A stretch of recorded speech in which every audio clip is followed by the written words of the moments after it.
This is FE Peer Review. The date is May 2nd, 2021. This video is entitled Gary Wybenga, Advocate for Ignorance.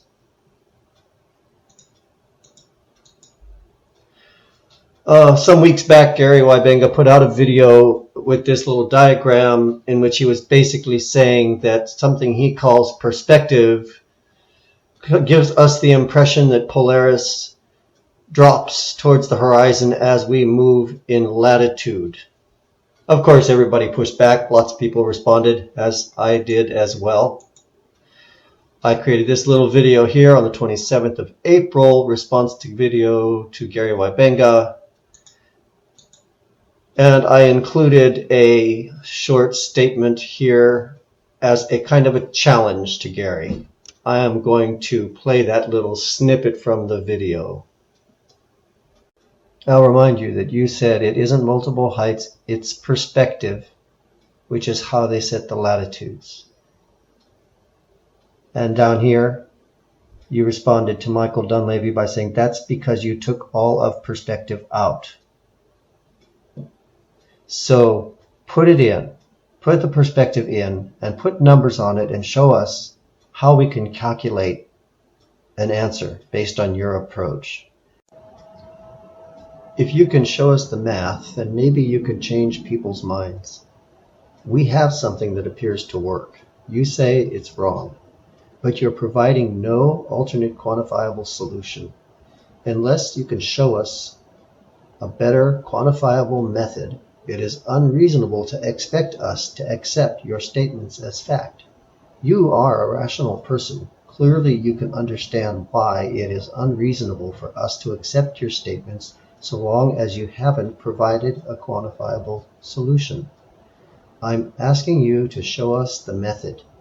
Can you do that?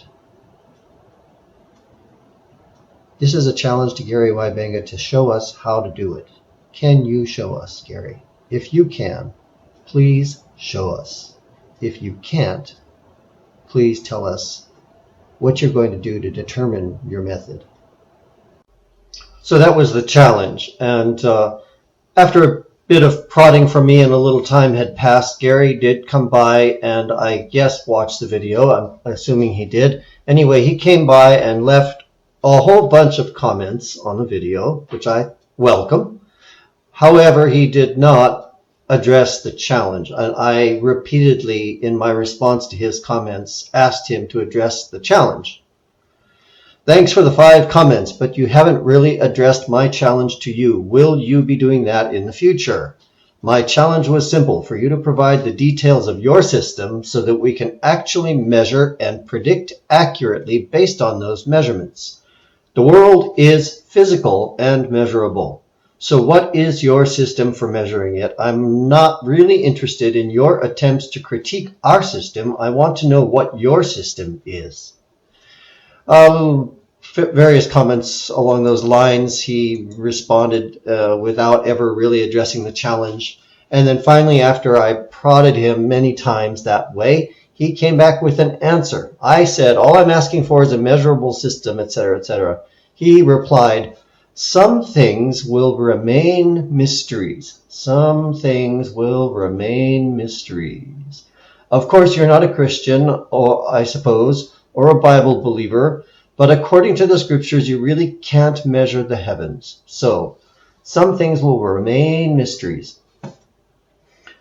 I responded, except that measuring the earth is not a mystery. We do it every day. So I really don't have to accept your we can never know as anything other than a cop-out.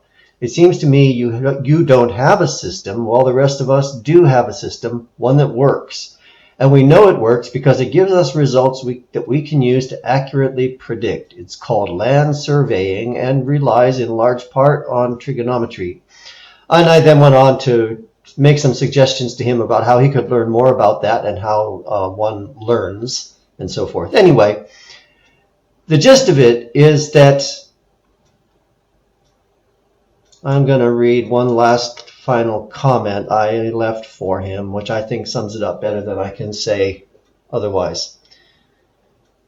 Gary Wybenga, you are advocating ignorance. Let me back up here. He replied, after I gave him some advice about learning about land surveying and how it was done in the state of California, where I used to live, and I think where he lives as well. He replied, "You measure perspective and call it curved," laughing out loud. "The devil's mathematicians took the math from the flat circle earth and re-engineered it into a ball." That's Gary's response. So I came back with him, "You are advocating ignorance. This is evil itself. Knowledge is what enables us to live safely in a perilous world. Knowledge is what has freed us from disease, poverty, the threats of famines. You drive your truck down the road and take a photo of the Sierras off in the distance. That truck, that road, that camera, all of that was made by people who pursued knowledge and education. You possibly drove over or under a highway bridge on that drive.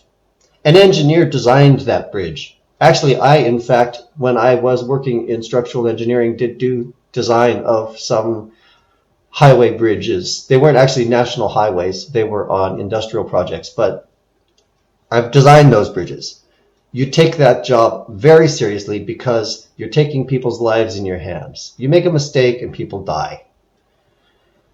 When you crossed that bridge, you put your life in that engineer's hands because the collapse of that bridge could have killed you. It was knowledge that made your safe journey possible. It was the knowledge of doctors who supported your mother when she gave birth to you. There was a time not so long ago when mothers frequently died in childbirth and their children with them. For the most part, that danger is past. Personally, I have a cousin who died in childbirth, and I have another relative, close relative, who would have, and the baby too, but they're both alive and healthy today, 3 decades later, because of modern medicine, because of knowledge. There was a time when a majority of children died before reaching adulthood.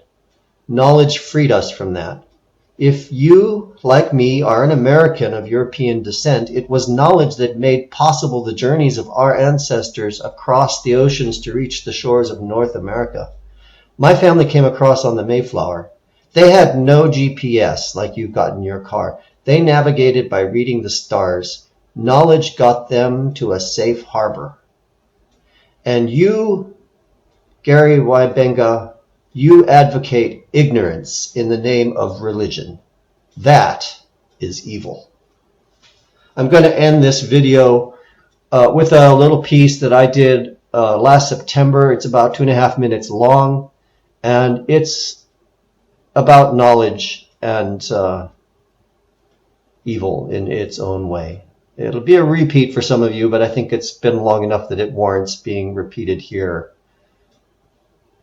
If you encounter people who are advocating ignorance, share this video with them. It is a real outrage that in the 21st century there are people like Gary Wybenga who worship the evil of ignorance. It's an outrage, and these people are going to destroy themselves and the people around them with it.